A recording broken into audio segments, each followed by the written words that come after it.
Russia has issued an ultimatum to Ukraine demanding that it withdraw its troops from the territory of Donetsk region within 2 months. Why is the Kremlin raising the stakes in the war? Why do they set this particular deadline?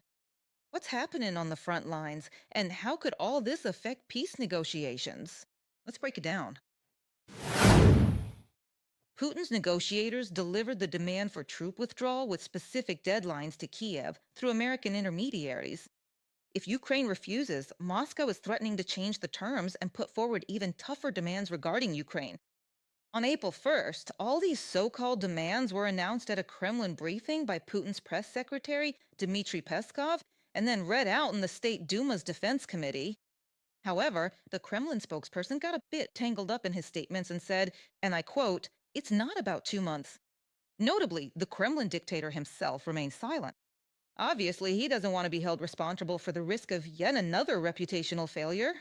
Let me remind you that in June 2024, on the eve of the peace summit in Switzerland, Putin also demanded the withdrawal of Ukrainian troops from the Donetsk, Luhansk, Kherson, and Zaporizhia regions within their administrative borders.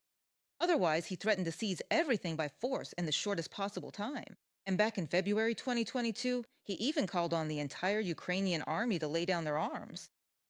In recent days, against the backdrop of Russian ports and oil refineries being destroyed, we've been seeing some strange moves from the Kremlin. It seems they've fallen into despair after military failures and unsuccessful attempts to break us through the Americans, and now they're resorting to their last argument: magical incantations. One of these is an ultimatum to Ukraine demanding that we withdraw our troops from Donbas within 2 months, or else the next terms will be even worse.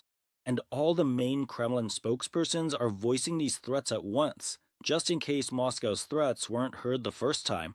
Yahor Chernyev, head of Ukraine's permanent delegation to the NATO Parliamentary Assembly, on Facebook. So, where did these 2 months come from? Why exactly this time frame? Many experts believe that Putin wants to use his favorite tactic again and drag things out. The United States is holding its midterm congressional elections on November 3rd, and by the end of May, the election campaign in the country will be in full swing. The Kremlin is counting on the Trump administration to become completely focused on domestic issues and stop demanding that Russia upholds its agreements. However, some believe that this is just a typical information and psychological operation by the Kremlin to create the illusion of strength where it's clearly lacking. The Russians have been trying to capture the Donetsk region for 12 years now, and even 2 months after their ultimatum expires, they still won't be able to change the situation on the battlefield. All claims that Russian troops will be able to easily capture the rest of the Donetsk region, let alone launch large scale offensives to seize major metropolitan cities in other regions far from the front line, are completely unfounded and frankly absurd, and they simply do not reflect reality. The current situation on the battlefield and Ukraine's recent counterattacks clearly demonstrate the fact that significant Russian gains at the front are highly improbable at this stage, especially when it comes to the large and well fortified cities of Ukraine's defensive belt in the Donetsk region. From the Institute for the Study of War report. This week, Russian propagandists also spread a fake story about the complete capture of the Luhansk region. The Ministry of Defense of the aggressor country reported that supposedly the West Group units have fully accomplished this task. By the way, this isn't the first time they've spread such claims. At least 3 times, the Russians have already boasted about this so called victory, but neither military analysts nor deep state maps confirm this. Units of the 3rd Assault Brigade of the Armed Forces of Ukraine are holding the settlements of Nadia, Novoegorivka, and Kharkivka on the border of Luhansk and Kharkiv regions. All attempts by the occupiers to break through in this area over the past 6 months have been unsuccessful, and their assault groups have suffered heavy losses. In 6 months, the enemy has made 144 attempts at assault operations in the area of Nadia and Novoegorivka, including the use of 19 pieces of motorized equipment and more than 360 soldiers. Of these, Russia's irrecoverable losses amount to up to 260 personnel killed in action and more than 80 wounded. From a report by the 3rd Assault Brigade of the Ukrainian Armed Forces on Telegram. In March, Russian occupiers suffered the highest personnel losses since the beginning of the year.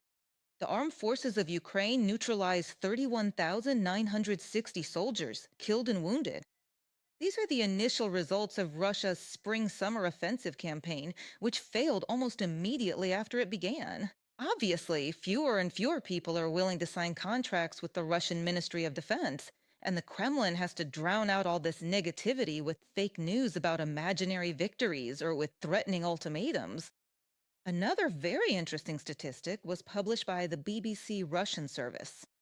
According to their data, nearly 20,000 Russian soldiers under the age of 25 have died during the full scale invasion of Ukraine. The youngest of them was 18 years and 31 days old. At the same time, it's important to note that these figures are based solely on open sources. The real picture is much more grim.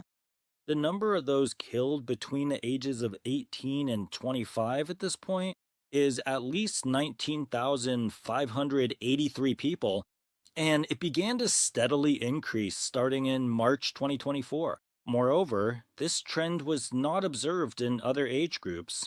It was at that moment that an amendment was passed allowing people who had only been detained on suspicion of a crime to avoid trial and criminal liability.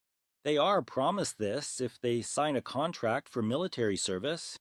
From a publication by the BBC Russian service, And here are a few more telling numbers. Since the beginning of the year, the Russian army has lost about 89,000 soldiers killed and wounded.